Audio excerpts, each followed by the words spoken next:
I never thought it would actually happen. One minute, I'm rolling my eyes at him for being too sensitive. And the next, he's zipping up a suitcase and walking out like I'm some kind of stranger. I'm Emily. I'm 27, and if I could take back one decision in my life, it would be the night I chose to defend my so-called best friend over the man who truly loved me. This whole mess started 2 years ago. It was a Sunday. I was late to brunch, like always, and that Noahe was already 2 mimosas in when I arrived. He cracked a joke about how I could make even being late look cute. That's just how he talks. We'd been friends since high school. He knew all my secrets, all my breakups, and yeah, we'd kissed once, maybe twice. But it was never serious. At least, not to me. He was the guy who always had my back. The guy I called when my car broke down. The guy I drunk texted stupid memes at 2 a.m. When I met Jacob, things changed. Jacob was the real deal. Steady, kind, quietly ambitious. He had this calm about him that made me feel safe, seen, grounded. He worked as a civil engineer, nothing flashy, but something about the way he talked about bridges and roads made me weirdly proud. We met at a mutual friend's wedding. He spilled wine on my dress and offered to buy me a new one. I said no, and somehow ended up with a new boyfriend instead. The first 6 months were beautiful. He brought me flowers just because. He learned my coffee order. He laughed at my corny jokes and held me when I cried for no reason. He didn't judge me for my past. He even accepted Noah, at first. Noah didn't exactly make it easy. He called Jacob Mr. Spreadsheet behind his back and constantly made jokes like, "Don't worry, I'll always be her number one." I laughed it off. But looking back, I should have seen Ide wasn't joking. Not really. Jacob didn't complain. Not at first. He was respectful, even when he was uncomfortable. He asked questions like, "Have you ever had feelings for Noah?" And I'd scoff, roll my eyes, say things like, "Babe, don't be insecure, he's just a friend." But then came the texts. Messages from Noah at 1 a.m. saying, "Wish you were here." Inside jokes. Memes that only made sense if you knew about that one summer night in 2018. Jacob never said much, but I saw the way his jaw would clench when he saw Noah's name light up my screen.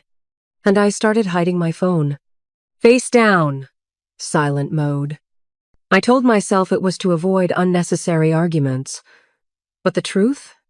I knew I was crossing lines. Things came to a head when I lied. Jacob's birthday was coming up, and I told him I had to work late the night before. But really, I was at Noah's apartment watching a movie. It was supposed to be innocent. It wasn't. We didn't kiss. We didn't touch.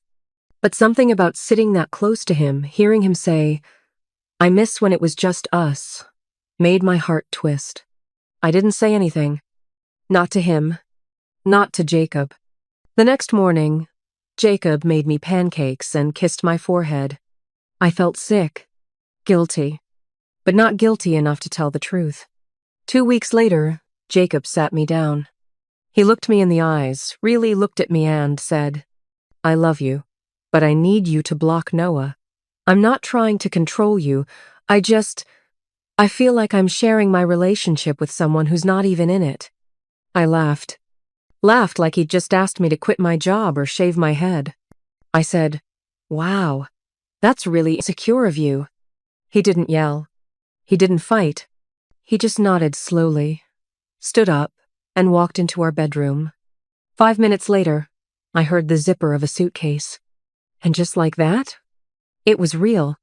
I followed him, still trying to downplay it. "Come on, Jacob. You're seriously going to walk out over a friend?" He didn't answer. Just kept folding shirts, one by one. Methodical. Calm. Too calm. I switched tactics. Told him he was being dramatic. Then I cried. Then I screamed. Then I begged. Nothing. He just said, "This isn't about Noah anymore. This is about how you made me feel like I was crazy for setting a boundary, like I was the problem. I'm not." And that was it. He left. He didn't slam the door. He didn't say goodbye. He just left. The silence after was deafening. No more coffee brewing in the morning. No more goodnight kisses. Just me. Alone. Noah came over that night. I let him in, thinking it would make me feel better. But it didn't. He acted weird. Kept checking his phone. Didn't ask how I was. Didn't even stay the night. That's when it hit me. Noah wasn't my backup. He was a distraction. He loved the thrill of being the forbidden best friend. But once the secret was out, the thrill was gone. So was he. A month passed. Then, too, Jacob never reached out. Never responded to my texts. I sent him this long email once, pouring everything out, my regrets, my realizations, my apologies. He didn't reply. But I heard from a friend that he'd moved into a new apartment. Alone. He started going to the gym again. Posted a picture with his sister's dog. Smiling. And me? I spiraled for a while. Cut off Noah. Deleted every text. Started therapy. Stopped lying. Stopped pretending I was okay. It's been 9 months. And for once, I'm not hiding anything. I'm dating someone new now, slowly. Carefully. But I still think about Jacob. Not because I want to chase him again, but because he taught me what love really looks like. Love with boundaries. Love that doesn't beg to be respected. Love that doesn't stay where it is not valued. I used to think blocking someone was dramatic. Now I see it differently. Sometimes, blocking someone is how you protect what matters. And I wish I'd learned that before I lost him. But I get it now. Jacob wasn't being insecure. He was being wise. And when he packed that night, he wasn't running away. He was walking toward peace.